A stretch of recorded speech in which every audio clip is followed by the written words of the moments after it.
This program is designed to provide general information with regards to the subject matters covered. This information is given with the understanding that neither the hosts, guests, sponsors, or station are engaged in rendering any specific and personal, medical, financial, legal, counseling, professional service, or any advice. You should seek the services of competent professionals before applying or trying any suggested ideas. Welcome to Behind the Scenes, for your half-assed entertainment news with no bullshit, with our hosts, Summer Helene and Bear Fiorda, only on Talk 4 Media. G'day guys, welcome to Behind the Scenes. I'm your host, Summer Helene, and we're on with my co-host, the baddest bear in the cage. Actually, you were after the last fight. That was rough. I was very excited. It was a good night, and I won by TKO knee strikes, and I don't know how to be so excited about that, actually. Hats off to my He really was worried opponent. about the dude. Well, that's just it. And that's what I'm saying. Hats off to my opponent. He was huge. He was strong. He was aggressive, and by all means, I was terrified. And just the cards were in my hands that night, and everything worked out for me. Nonetheless, I don't think his opponent is a fan of his anymore. Well, you know, I'll tell you this. I actually go and get spray tans before I go out there and go and fight because I want to look good for weigh-ins, all the photos and everything. For anyone who's out there in heavy sports, you may understand if you get spray tan, it tends to rub off with sweat. Did you get your spray tan? And so while he may not be happy that he didn't win that night, my opponent is certainly more angry at the fact that he was partially spray tan. I liked your shorts. Or anything else. I did like your shorts. So he's got this thing that he's been doing. Usually he does like the American flag thing, like the all-American thing. Mm-hmm. And I think he got bored. So that he comes out last fight in these shorts across the back say, "Respect my authority." And it's a South Park reference. We got some for Star Wars, for Harry Potter. I want to have fun with it. These are things that I like. So you're a nerd. Absolutely. Never denied that. Who did your shorts? I beg your pardon? Mastery. I know they did his shorts, but what I'm saying is who, like, never mind. Okay. I'm trying to give him the plug. Oh, what were they? He loves these shorts. He wore the hoodie actually in between. I do wear the hoodie. I apologize for forgetting the name. We'll fix that. Mastery. Thank you very much. Mastery. I have my manager in the background shouting at me what the name is. She's gonna start throwing shit at him. She really is. It's gonna be. I'm gonna deserve it for that matter. Okay. Well, we have a whole bunch going on in Hollywood right now. Well, you know, something I want to talk about before we get into any other topic is this trend that's going on, not just in Hollywood, but I think social media in general, particularly with the young crowd. And we were watching videos about it recently, and I can't remember the acronym. It's RCAT or RATC. Oh, do you know what it is? Yeah, I get to be a different race than I am. Yes, and it's this trend where people are going around having either cosmetic or pseudoscience type methods to alter the race that they are currently. And it's seriously like Kardashians are obsessed with being black. I helped. And it's seriously affecting young men and women who actually want to change the race to be more of Korean. I was going to say Asian in general, because we have Japanese, Chinese, but yes, Korean. No, the Korea boos. And it really? Yeah, the Korea boos. And it really comes from the fetishization of Southeast Asian culture. And basically, they're creepy. They're really fucking creepy. I'd like to remind everyone, every time we use bad language on the show, we give money to the Boys and Girls Club of America, the Humane Society of America, and free MMA. We swear because we care. They absolutely are creepy, and fuck yeah to that last statement. But we also remember we had that really big influencer who went and had a ton of cosmetic surgery to look like Jimin from London. I'm sorry, Ali London, is that what you said? Yeah, he's a dick. Ollie London. From a very popular Korean pop band. And now he's gone transgender, and he's decided to alter his appearance yet again to just another Korean pop star, but a woman this time. He's mentally ill. Not being transgender, just being an idiot, this dude.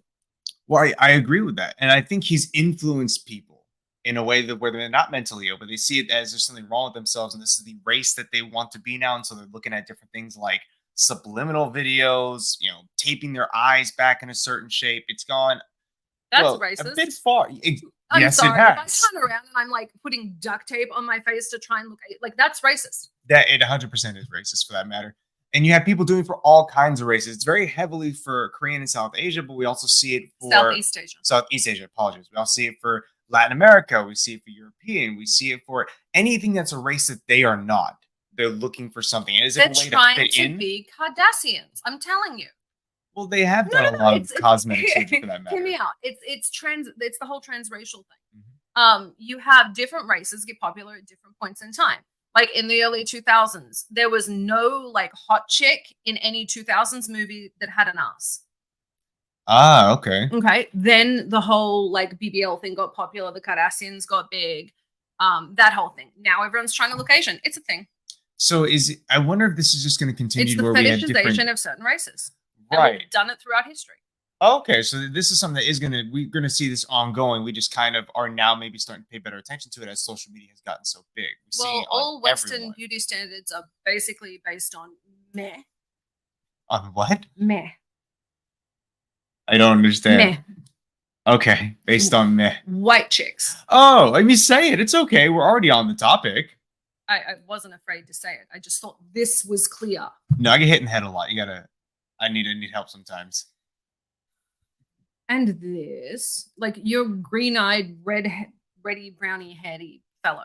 Well, right, and inevitably it's gonna change. And I'm a white chick with big boobs. And it's gonna go right back to that. We're gonna history repeats itself, and we'll see it again. I was really happy when the whole like BBL thing was in because I have a really big ass. Fair enough. Yes, you do. Mm-hmm. And it was fantastic. It was fantastic. It was the like, it thing. Tailor-made for that. Absolutely. And now that it's kind of fading out, I wonder if people are going to start having reductions of their natural body, let alone what they have. They already are, and they did. The big thing is the buccal fat removal. So I have like cheeks. I shadow here, but I've always had like chipmunk cheeks, which was great when I modeled for Victoria's Secret because they're like the whole heart-shaped face thing. But the chipmunk cheeks, everyone's getting like buccal fat removal, which is where they pull the fat out of here. Okay. I'm like pinching my face.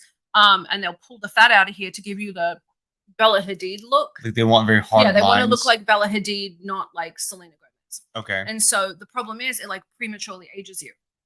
Well, I don't think people are looking at the long-term ramifications of these kinds of processes. They're just trying to fit in with the current trends. Yeah, I've had a nose job. I have more botulism in my face than most people suffer eating a dead cow.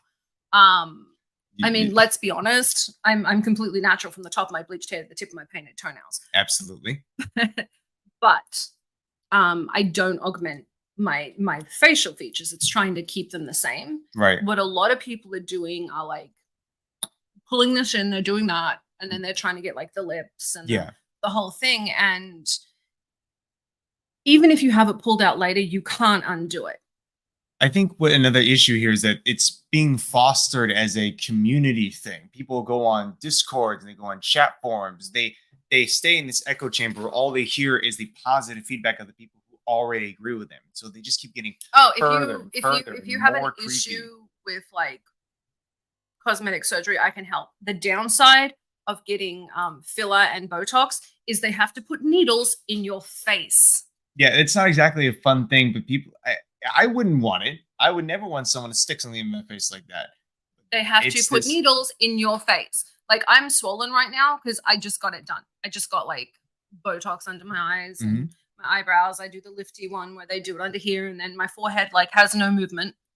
Now imagine I can do this. This is the extent of my movement. Now imagine having someone chop up your face to make you look like a pop star. Well, I have had this done and it's still swollen. So if you'll look, I had just had my nose done. It's still leaning left and it's so swollen on this side. I may have to have another surgery, but I got it done for reconstruction. I broke my nose. And not genetically, but to cosmetically alter your appearance. I was trying to get them to put it back the way it was, which is apparently impossible. Well, because it was broken, wasn't it? That was kind of the point. Shattered. It was shattered. It was shattered. Like it was the tips, the bones here were not connected to the bones there. It was bad. It was really bad. I still have a bump. Like I don't mind that part. Do you think that you described it as fetishizing a race in particular? Do you think that, what do you believe could be the next step of this process? Where do you think this stuff might go? It's already there. What do you mean next step? It's porn. It's all based on porn. Like you want to know where the trends are going to go in pop culture. You look at the rap videos, it comes from porn. You look at whatchamacallit, reality television, it comes from rap videos and porn. You look at any of this, it comes from porn. Like you want to know the future of the world. The only reason VHS, oh, my hair's doing this thing. I have like long curly hair. It's everywhere today. No reason VHS exists is because Betamax and VHS, Betamax was better, got into a war and they made a deal with the porn industry. DVD and Blu-ray, same thing.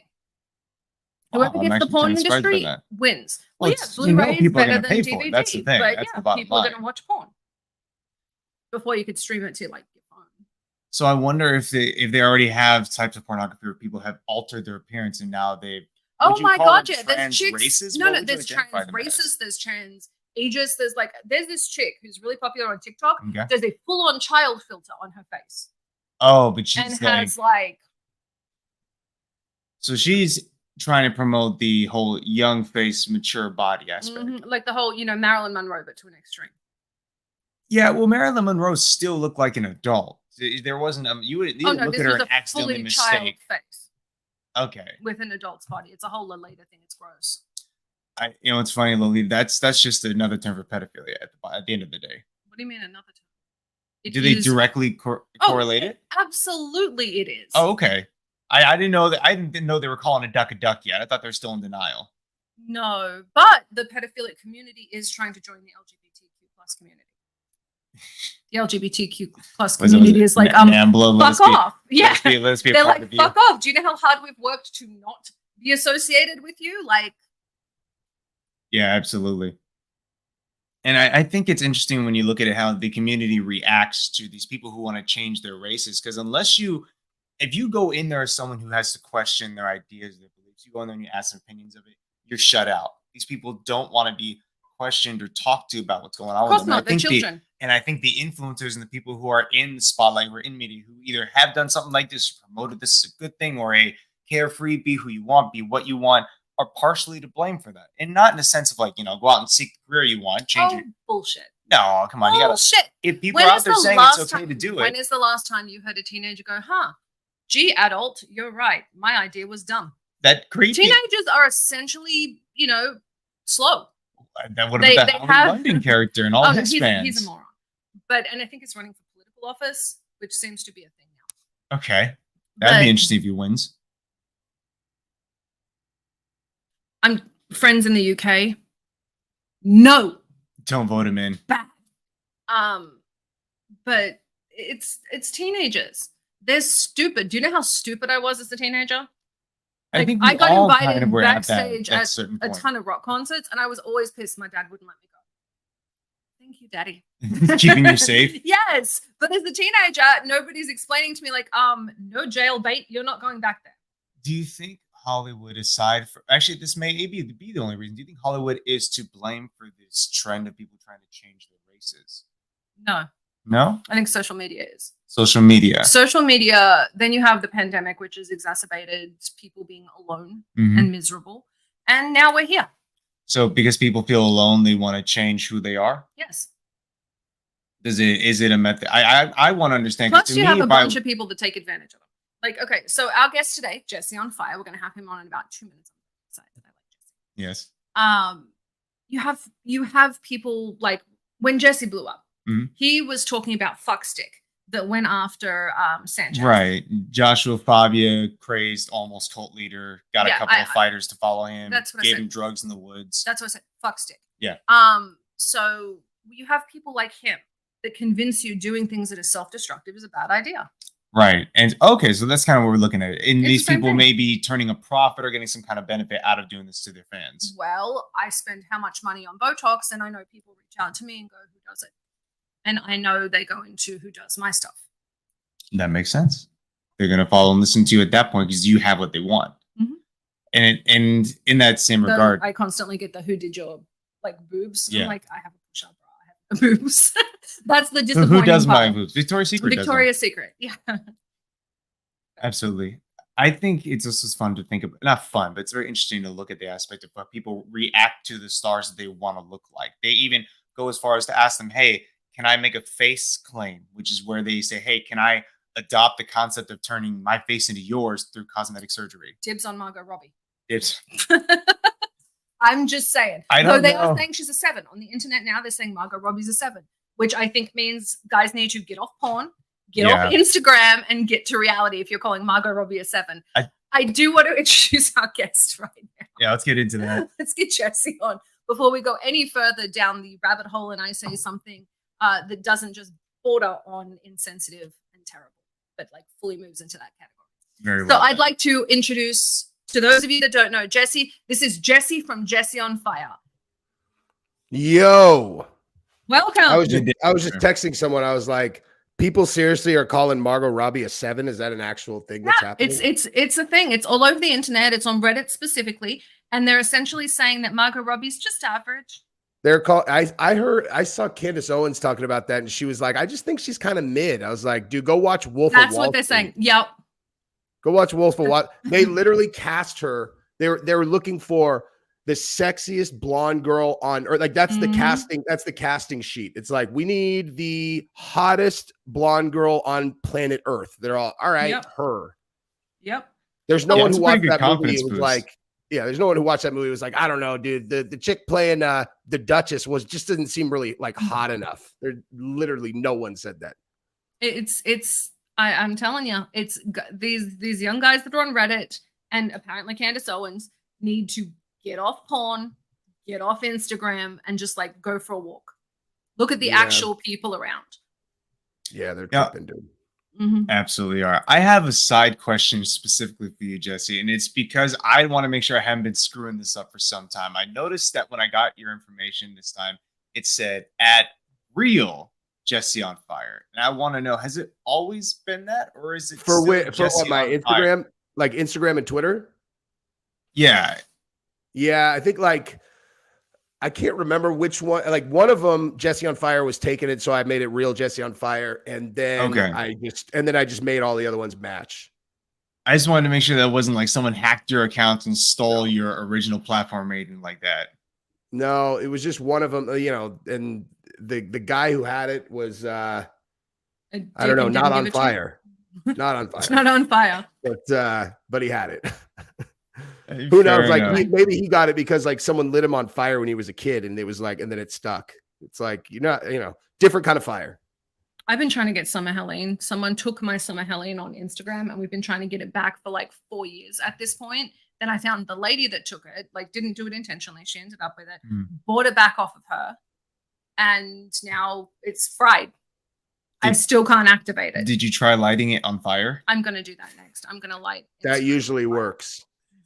It solves a lot of problems. Yeah. And speaking of other things that are on fire, I want to talk about, I think it was UFC 292 with you, the most recent one with let's see, Aljamain Sterling and Sean O'Malley. Yeah. Just particularly that championship bout. How did you feel it was going up until the final moments?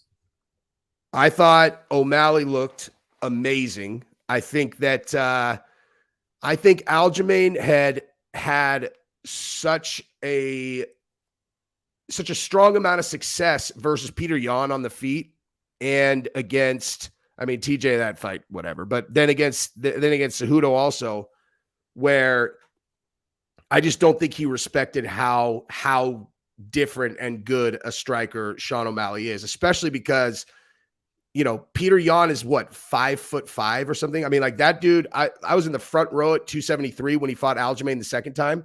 Literally, like he walked 3 feet from me. Like I've been 3 feet away from Peter Yan. First of all, that's the hardest dude on earth, but he's short. Like he's short. And Cejudo is super short. O'Malley is not. O'Malley's 5'10". So like, it's like, you get in your mind while you're training, you're like, all right, these guys are great strikers. I did really well. This thing that I'm doing where I intentionally don't have any rhythm and I don't have any pattern for anyone to catch, like that seems to be working. And it's like, dude, O'Malley is 5'11" or something, he's like it's a totally different animal. And so I think honestly, Aljamain just went out there overconfident in his striking and not really pushing the issue to get to a grappling exchange, because if he would have done that now, especially that we know that O'Malley was injured, I mean, it would have been no good. Now, it doesn't mean he necessarily would have been successful, but O'Malley looked great, and I guarantee he's not going to do that rematch because do you guys always fight injured? Like I've never heard, no offense, I've never heard about any of you stepping into a single fight where one of you wasn't injured. Yeah, but this guy, O'Malley, had a rib issue where he couldn't spar or roll for the entire 6-week camp. Like Not Okay. what? My No bad. grappling at all. So he had no live So to my- prepare for Did you, this did at you all. know that, Bear? bad. Did you I know No, that? that's brand new to me. I thought he may have Dude. broken a toe or something. He said in the press conference, he just was like, look, he's like, when I was saying that it was do or die, me staying off the mat in the pre-fight, that's exactly what I meant. He's like, he had separated, I don't know, whatever, hurt his rib. He couldn't MMA spar, and he couldn't grapple at all for 6 weeks going into the fight. But he's like, look, man, he's like, I had a main event in Boston for a title. There's no way I was pulling out of this fight. He's like, and so it was just like, if I got taken down once, I knew it was going to be over. He's like, so I had to win this fight without getting taken down once. That's a hard feat. He did it really well. You can see, especially leading up to that knockdown shot in round 2 when Aljamain charged forward to take the single. Like, he defended that damn near flawlessly. But I think that level of panic and understanding of I can't go to the ground, there's no way I can be successful, gives him that little extra bit of oomph in everything he does to try and stay out of that position. Yeah, and interesting too, the only way that he actually ended up in that single position was he slipped. You remember? Yeah. Like he slipped, and then Aljamain grabbed a hold of him, and it was like, uh-oh. And he defended that. But man, that step back, that step back counter, that is exactly what Conor knocked out Aldo with. It's like, that's I love that sniper shot. Dude, there's a clip of it from a cell phone that was right next to the cage. So you got this perfect view of it. There's something about seeing it through a cell phone that makes it seem, it's much more similar to seeing it in person than it is when you watch it on TV, where you like, when you see it on the cell phone, you're like, wow, that was clean, dude. That was so fast and like so clean. It's awesome. You should look it up afterwards. I'll go and find it. You get like a special kind of connection when you're looking at a phone. You see it every single day. You have it. You have one of your own. It's yours. Versus you look at that big screen, all the super good coloring and imagery. It feels like I paid to go and watch a movie about that happening. Exactly. It feels like a movie. I mean, it's like exciting because you don't know the outcome, but it doesn't feel the same as it does in person. Like if you go to a lot of events, it's like it's different. It's super. What I feel like is, I noticed that when I'm watching on TV, I have like all these preconceived notions of how the fight's going to go. And when I'm physically there and watching, I'm like, anyone can win this fight. Like every fight feels like anyone can win this fight versus like on TV, you're like, this is a huge mismatch. And it's almost like you're watching some kind of scripted thing that, and then like, if the other guy wins, you're like, wow, the underdog won versus actually being there and you're watching two guys bang it out. There's a bunch of times where I've watched fights and I thought one guy, guy lost, but I was like, dude, I thought he was doing really well in that fight. They're like, dude, he's getting his ass kicked the whole time. I'm like, really? Like the Masvidal Gilbert Burns fight, the last one. Right. I don't know, man. I was like, dude, I think Masvidal's doing well. And everyone's like, dude, he got worked. I was like, really? They're like, yeah, dude, the whole fight, he got worked. I was like, man, because I was like very close and it just didn't look that way when I was there. I have been commentating for some time now at some smaller shows. I feel exactly what you're talking about. I think the energy, the ambiance, the two guys going in there who they're pumped, ready to jump around, they're throwing the first shots, opening up the fight. It's a different sensation than when you're sitting back on your couch chilling and you have like your favorite pick already. We're putting a pay-per-view event together. You're a huge fan of pay-per-view events. You think TV's great? I think TV's great. Buy the pay-per-view. Yes. Well, I mean, it's not like people can just go to the event very often, I mean, I go to a lot of events, but that's like. That's because you're Jesse. We went to Nate Diaz, Jake Paul. That's the most fun I've ever had at an event, except for UFC 287 in Miami where we were cage side. But like. What did you think about the Jake Paul, Nate Diaz fight? I thought it was so awesome, dude. It was so fun. And like first of all, boxing sucks, but like the energy in the place. Have you ever been to a Nate Diaz fight? No, I haven't.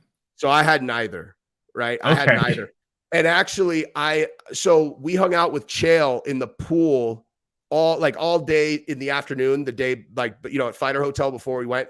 And this guy who was following us around, just kind of documenting the day. I just watched this clip yesterday. And he and Chael and I on video are talking about who got the biggest response from the crowd that they had ever seen. And I was saying like, because we were talking about UFC 271. I was like, dude, I had no idea how popular Dustin Poirier was until they put him up on the screen at UFC 271. He was just there in attendance and the place almost came down. And Chael was like, you know who he's like, I've never seen anyone get a response like Nate Diaz. He's like, never. And I had never seen Nate before that night in person. Yeah. And Jesus fucking Christ, he was not lying, dude. Like you can't even fucking fathom how popular that guy is until you're actually in the stadium. Like Jake Paul came out, and this was really notable because I hate when people boo fighters. I fucking hate it, man. I really genuinely like, you know, it's like if they're the, you know, if they're like the bad guy at a home court, like, you know, like if they're the home court guy is fighting and the opponent comes out, like I get that. But like if they, you know, people boo the fight or boo whatever, I really genuinely don't like that. And usually I don't like when people, it is, dude. It's fucking bullshit. It's usually what they're selling. Like in Jake Paul's case, he sells himself as the bad guy. For sure. That's different. Like that's where I was going with this. Is like, so Jake Paul comes out and the whole fucking place, boo! And then they all started chanting, fuck Jake Paul. Fuck Jake Paul, the whole place. And Jake Paul got into the ring and you just looked and you're like, he loves it, dude. Like he's like, and so, dude, I joined in for the first time because I looked, I was like, oh, he loves this. Like the reason I don't do it is because I think it's disrespectful. He genuinely loves it. So you have the entire place in unison. Fuck Jake Paul. And Chael was there with his like 9-year-old kid. And he texted me after. He's like, I just let it roll because he was having so much fun yelling, fuck Jake Paul. But so, and then Nate came out and it was like, I don't know. That's why it was so fun. Cause like the fights, whatever, but I've never been in a stadium where you have 20,000 people who are all 100% screaming in the same direction. Matter of fact, there's only one other time I've seen that. And that was when Trump came into the stadium in Florida. You have no fucking idea how much they love Trump in fucking Florida, man. That was Nate Diaz at that fight, and Trump in Florida are the two biggest receptions I've ever seen. That's unique. So it's like they didn't have a single Jake Paul fan at that fight. Everyone was against him. But everybody cheered for him after. It was like everybody was on the same page. You know, it was like you know, if you choose to go to a Jake Paul and Jake Paul and Nate Diaz fight, it's like a certain kind of fan that would go, and everybody kind of knows the game. You know, it's like everyone knows you're supposed to be booing Jake Paul. You're supposed to be rooting for Nate. And then, you know, it's not like you act. I don't know. People who actually hate Jake Paul at this point, it's like, what the fuck's wrong with you? Look at what this guy's doing, dude. He beat Anderson Silva. Hang on. I'm impressed with what he's doing. I have a serious problem with how he's treated people that work for him. Like there are some serious problems. Jake Paul? Yeah. Logan Paul, sure. But Jake Paul. Well, hang on. Jake Paul, there have been a lot of problems with that. Logan Paul, I've actually heard the opposite. Like Sam Alvey's going out right now to Puerto Rico to train with Logan Paul. And I've heard nothing but good things about people I know that have worked with Logan Paul, and the exact opposite with Jake Paul. Really? I've heard nothing but good things about Jake. I know guys who currently work with him though, so maybe, you know. Yeah, I'm talking about from like the party house days where there was just behavior, like him just very salty, like just he's a different dude. Like all I hear now is that all he does is train. Like it's literally fucking all he does. Oh, I'm sure. Yeah. He'd have to be to fight with these guys. That's all he could do. Yeah. You know, it's interesting to say that about Logan Paul. I'll say this. I used to be where you are, right? So, you know, I don't really hear anything negative about Logan. It's always they hate on his brother until recent things like the whole crypto scandal. No. I've him like bullying a co-host off the show and stuff like that. Yeah. It got pretty nasty. That was pretty on the ropes, the co-host thing. Honestly, I mean, every time I've ever talked about this, I've taken shit, but like the crypto thing, I honestly, dude, he didn't set out to scam anyone, man. Like, it's like, if you really look at the environment that happened in, it was in the middle of this NFT craze where, like, if you had reach and you launched an NFT, you know, like an NFT thing, it was going bananas. People were just printing $1 billion out of left field, and everyone was making money. Like, you know, other people who bought in were making money. It wasn't like, it's not like he set out to scam his guys. He just set out, he bit off more than he could chew. he had a partner that he didn't really know well enough to know that he for sure was not a scammer. There was a scammer in his crew, and that guy scammed everyone. Like that guy stole all the money from, like Logan got stolen from, you know? I think people don't realize, and this is going to sound terrible, like even The Rock, who everyone loves, and John Cena were associated with NFTs and crypto at that point. Everyone was doing it. The ones that but the ones that got the flack are kind of the low-hanging fruit. No one's going to turn around and be like, well, The Rock did it on purpose. They're going to turn around and jump, the Paul brothers. They're going to turn around and jump the Kardashians. And the truth is they were never more involved than anyone else was. They were there. So it went through the agents. The Kardashians and Mayweather and all them, they were all involved in the same one. And like everyone who promoted that one just got fucked. Like they were, but in all honesty, like, I mean, dude, I had a crypto reach out. Like I took money to promote some crypto shit back then. It was like the one that was for, they were taking the proceeds. Cause like this was an altcoin, but like every altcoin has a story. We take in money and then we donate to whatever. And they were paying out fighters. That's why I did it. Oh no, they tried to pick him up too. The issue with him taking it though was the association with because he has the nonprofit, and he's just like, I think they got to me a little bit late in the game where everyone had already pretty much deduced that it's probably going to be a scam, and so they're like, we'll give you a ton of money. We didn't want to take the shot on it. I'll say this: I think in regards to this, I don't think he was nefarious. I think if anything, his team, whoever hired on these guys to do the project and create the whole game behind the concept, were negligent. But he did do one thing that pissed me off, and that is when people said, hey, there are issues with this concept you're doing, instead of addressing like, oh, I didn't know there were problems, we can fix it, or hey, let me get back to my team. He just ghosted his Discord for a year. Like people are writing in every day, oh, there's this problem, that problem, I can't get my money, can't get my eggs from the game, this, that, or the other. He didn't say a damn thing. But you're assuming he's actually because I think on the back end, by then, the guys because he doesn't know how to do like, because that's fair. Yeah. He doesn't know how to do it. Like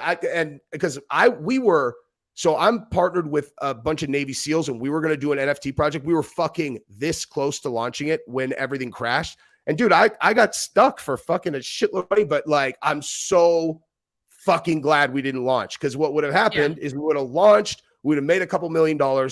And then everyone who bought it, the bottom would have dropped out. And then it's like, oh, Jesse scammed his audience. And I would have been like, dude, what the fuck? Everybody was launching these and everybody was making a shitload of money. I didn't low hanging fruit. God, you'd have got the blame. You'd have got the blame. Yeah, not The Rock. That's what sucks. It would have come back to Jesse. Yeah. Well, me and then these, and I would have been like, dude, look at my part. These guys are as credible as you could get. You think we did this on purpose? But the thing is, like, it's also the parasocial relationships. You're more accessible than the big stars. So again, you, the Kardashians, the Paul brothers, you guys are accessible. So you're who they go after. Totally. And but I don't know. I mean, bottom line, and I just said this because I was covering the Logan Paul and Dylan Dennis press conference the other day where Dylan was like, something about why don't you pay back the people you scammed on CryptoZoo? And Logan's like, he's like, I'm working on it. And I just thought to myself, I'm like, dude, if I'm Logan Paul, 100 at this point, I own fucking Prime. Prime's $1 billion company. Without any shred of doubt, I just fucking pay. I'll just pay them all out, dude. Like I'll just pay it, dude. You know what I mean? And it's frustrating that he's not. Just fucking pay it, dude. You know what I mean? It's frustrating that he's not. But I'll say this too. To him. Dylan has no room to talk on that regard. That dude, Dylan Dennis, is Conor McGregor's jiu-jitsu coach. He has promoted and still promotes for like $1,000 a pop those scummiest fucking crypto scams out there. The dude will promote anything for $1,000. Dennis he's a mud monster. Like it's one of those things where you're like, hey, Logan, you're marrying a whore. And they're like, Dylan, your girl is an actual whore. He's like, yeah, she is. You're all, no, she's a whore. Dylan's like, yeah, no, she is. I pass her around to all my friends. They're like, fuck. They're all, and he's like, you're a scammer. They're all, no, you're a scammer. He's like, yeah, I am. I am a scammer. And they're just like, it's like he's just made of mud. So like, you can't say shit to him because he doesn't give a fuck. which makes him kind of likable, dude. Makes him kind of likable now. He's the ultimate fucking troll. Like, he is the best troll in the history of the world. He's fucking crushed Logan Paul in this pregame, dude. Do you know about this, Summer? Do you know what we're talking about? Wait, Jesus what? Christ. You don't know about the shit with Dylan and Logan? I knew they were going to fight. I didn't know they had a press conference. I'm not in tune with this stuff. Oh my God. Admit that. Do you guys have the fucking internet or no? I've been in the hospital. I broke my back. Jesus. This is the biggest fucking story on earth. Okay. Wow. This show just got much more exciting, dude. I get to educate you guys on the most fun thing that's happening on the internet right now. Dude, we're hearing it first from Jesse. Oh my God. You're going to fucking go and look this up afterwards, and your eyes are going to be this big. Okay. So Dylan Dennis and Logan Paul, they get booked, right? And everyone knows Dylan Dennis is a huge fucking troll on Twitter. And so, like, they start, it's kind of starts slow, whatever. They're going back and forth. Logan says something about Dylan's girl. And so Dylan, Logan Paul's engaged to Nina Agdal, right? She's this Dutch model, whatever. She used to date Leonardo DiCaprio. So Dylan Dennis starts posting pictures of her with Leo. Then he finds pictures of her with some other dude. And then he finds pictures of her with some other dude. And then he literally found pictures of Logan's fiance with, I swear to you, I'm not exaggerating, 75 dudes. Like literally Jesus Christ. 75 dudes. And if I was going to guess based on the photos, and don't quote me on this, I'm not trying to slander anybody. I'm just kind of like my own hypothetical estimate. The poses look like she fucked 40 of them minimum, and so, and he just keeps on dropping more and more and more. And then he's making these memes of like 100 guys in a line. And then there's some girl like at the end that they're pounding out. And then he has an arrow and it's like, this one's Logan. It's like, dude, she has gone from a like high-end, sports model to the most notorious like celebrity cock collector of all time within a matter of 2 weeks from Dylan just lighting her up on Twitter. Like this, when you actually look this up, it is fucking everywhere. It's gotten to like, it was, first of all, it's just everywhere on Twitter, and everyone started now the Derek Jeter of the modeling world. Yeah, maybe she has literally, I mean, and not just the pictures of her with dudes. They started digging up like interviews of her too. And like, they found one of her where she's like, one time I sucked someone's dick in a stadium full of people. It's like, nice. Then there's another one where she's like, you know what? I would actually rather you hear it from her, so I don't sound like I'm slut shaming anyone. Let me just, I'll play this one because this one is so funny to watch. Okay, check this out. This is Logan Paul's fiance.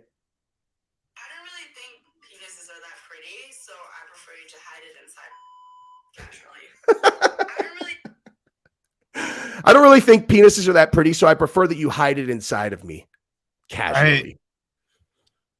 And if that was unprovoked, that's a really weird statement just to open up with, to be fair. Dude, Logan, the reason this story got so big is because instead of responding, Logan sent attorneys after Dylan, and they sent him like a cease and desist. Don't do that. Yeah, they sent him a cease and desist. And then Dylan obviously took that straight to Twitter. He's all, look at this little pussy, send it cease and desist. And then Logan got Dylan's Twitter account shut down temporarily.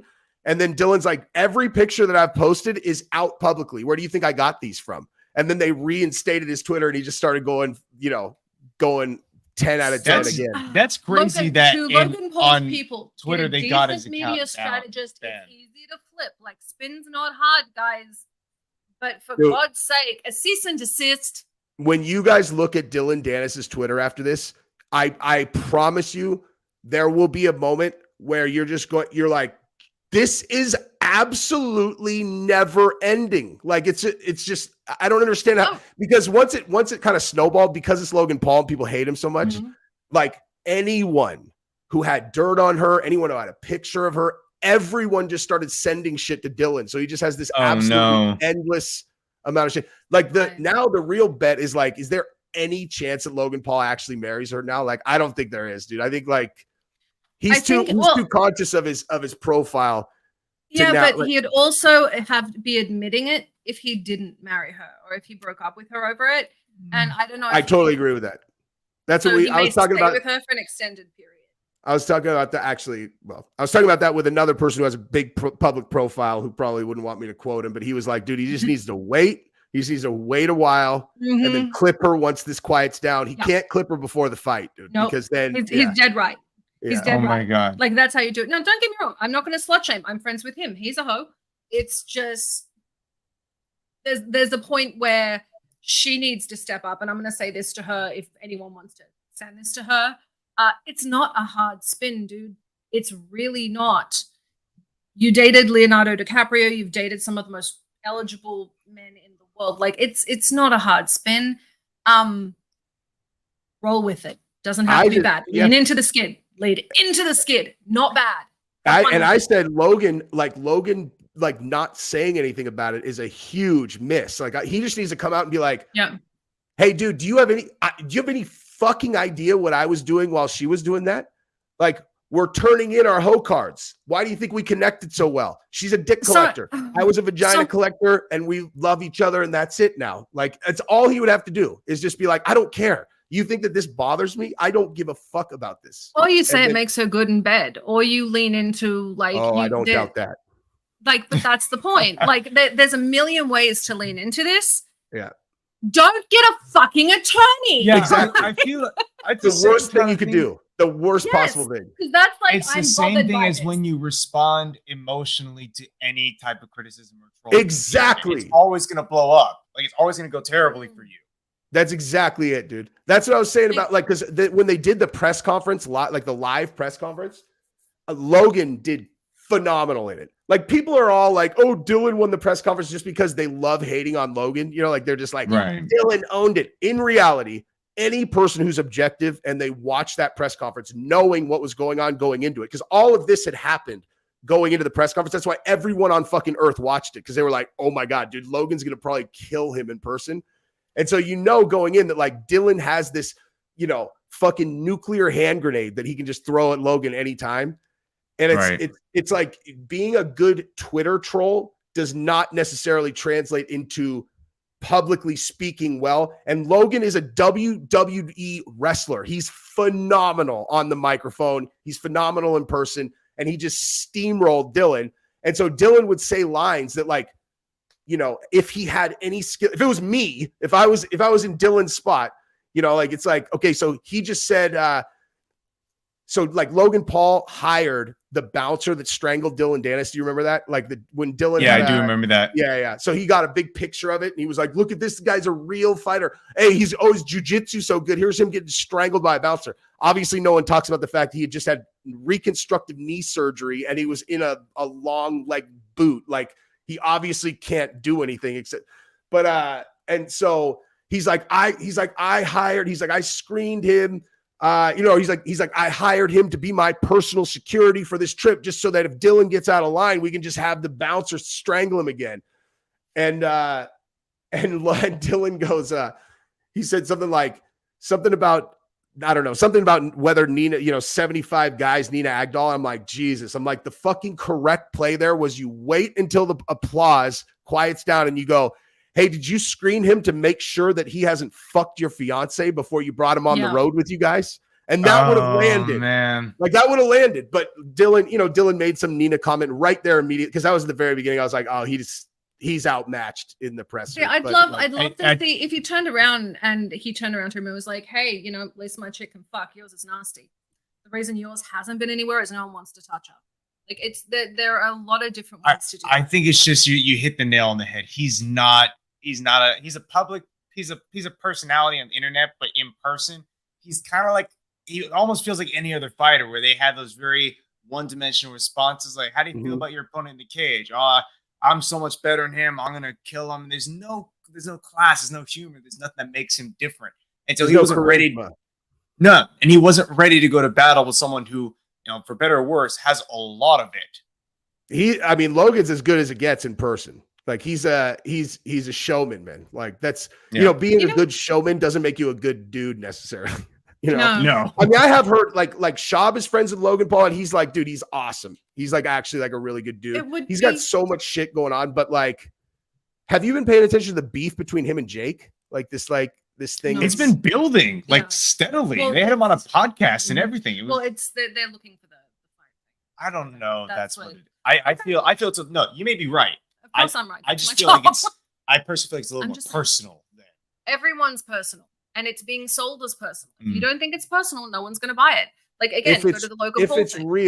If it's real, it's Logan is used to being Logan Paul and Jake is Logan's little brother. And now Jake is clearly vastly outshining him in boxing and just in general, kind of, like Logan's doing WWE, but that's a very niche audience, right? Where like Jake Paul is fighting the biggest fucking names in the world and he's beating them and everyone's talking Jake Paul. So it's like either it's fake and they're setting up some future fight, totally plausible, or he is just jealous and kind of being nasty about it, which would be repulsive if that's true. It's like, dude, you're a fucking billionaire. You're as famous as anyone on earth. Your brother is doing incredible in boxing. Like, dude, I would be so fucking happy for my brother. That's all I would talk about if it was my brother, is like how good he is. That's what I was like when my brother was a professional soccer player. I loved it, dude. More than and that actually helps me think it might be a little bit more scripted, because have they had like falling outs and big public they did together? Logan fucked Jake's girlfriend, and then Logan made like a battle rap video about it. I'm like, I mean, they've never said outright that wasn't real, but get the fuck out of here, dude. Yeah. It's so ridiculous. Everything's been PR. Like they're very good at PR, and they built off each other when there was no one to build off. And the beef started. The beefs when Jake went on Logan's podcast and they got in that argument, it was the day after they announced Dylan versus Logan Paul. I'm like, okay. I mean, seems like interesting timing there. Yeah, that's a little bit more, a little more fixed in my mind than anything else. Oh, yeah. We have about 3 minutes left of the show. Jesse, tell everyone where to find you. You can find me on YouTube at JesseOnFire, or if you really want to see what I'm, real JesseOnFire on Instagram and Twitter, but you will see that I have a lot going on YouTube and not as much going on Twitter. But I'll tell you what, if you guys follow me, I'll start doing more Twitter. I do tweet sometimes though, but I think it's called X now. Yeah. Oh yeah. X. Right, X. Instagram is more like my family. It's like YouTube is my show. Yeah. Instagram is like my actual life.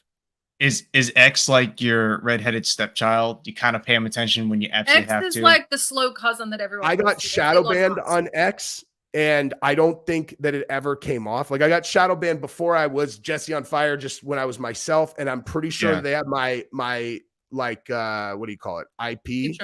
Yeah. Yeah, and then so it's infuriating. Like I post and it gets like 6 likes. I'm like, fuck you, dude. It's run by Elon Musk. Of course, it's infuriating. Yeah, I love Elon Musk.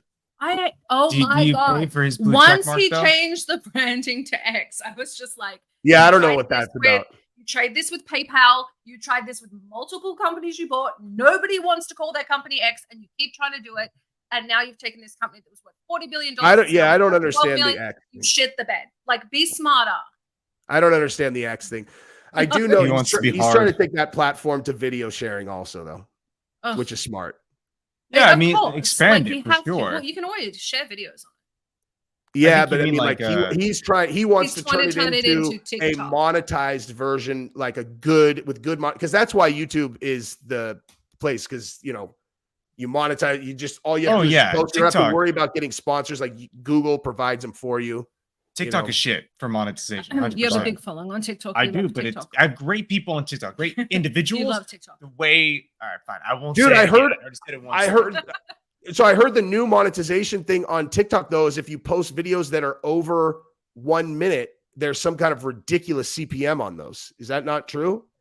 They do want longer form videos. They encourage you to do that now, and they do have. I'm sure there are some incentives, but a large portion of it is just you put a video out about a company, and maybe you get money, because now it's like a chance at sponsorship. They're now. Are we going to get cut off in 3 seconds? Yeah, we're going to get. We are probably going to get cut off. Guys, make sure you're following Jesse. Thank you for joining us for the show. This is going to be around everywhere, and we'll see you next week. Good night. Good night. Thanks, guys. This has been Behind the Scenes with Summer Helene and Bear Fiorda. Only on Talk 4 Media.